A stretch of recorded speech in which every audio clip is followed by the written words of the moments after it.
I don't do anything different as far as calling wise versus daytime versus night. I get asked that all the time, and I just do the same thing no matter what, as far as calling goes, and I have results when the sun's up or the moon's up.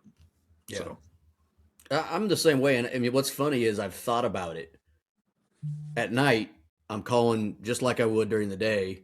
And I always think to myself during the day when I'm not being successful, should I be doing something different? Like, I just, uh, to go back to your prey distress, Andy, we talked about this recently, I'm pretty sure, in one of our podcasts, me and you, but, or maybe before we recorded. My memory sucks, like we just talked about. But I like to start with prey distress too. And my thought behind it is I'm not really messing anything up. If no, there's a coyote there that's hungry, that might pull them out. Or if they're, really close and a howl might startle maybe a subordinate coyote because they're really close, maybe a rabbit wouldn't. So I like to start with that, but um, there's people have asked us that why would you start with prey? And I always go back to what Big Al told us. You want to paint a picture.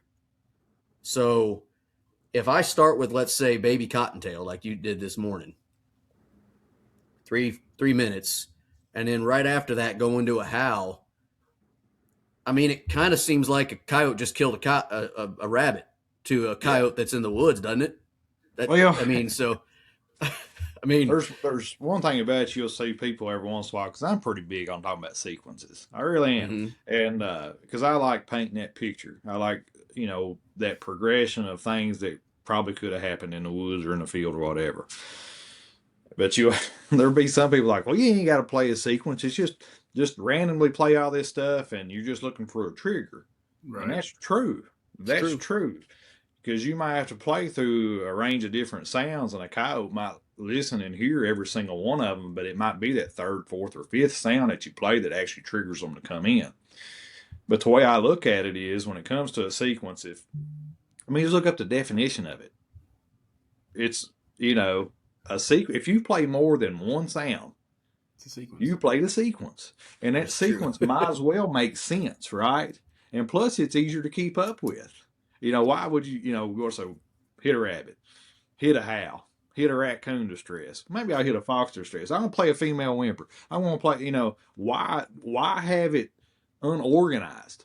Go ahead and organize it, put it in, paint a picture, tell a story. You're still going through different type of sounds and different type that could result in different type of triggers. And that way you can keep up with it a lot better and it makes sense to you. Not that it actually makes sense to the coyote. I don't think coyotes think like we do, but I think it can help you out by putting it in a sequence that actually makes sense. It'll I help mean, you it keep up definitely with what helps sounds my you want to play. yeah, You know, it definitely helps my OCD brain. That's for sure. because there's some of these guys like, oh, it's stupid. Just go start playing sounds. Just play a bunch of different sounds that you've had success with, and that's totally. There's nothing wrong with that. I say this all the time. There are many right ways to call in a coyote. I just share with people what I have success with. So Yeah. take it or leave it. It calls coyotes.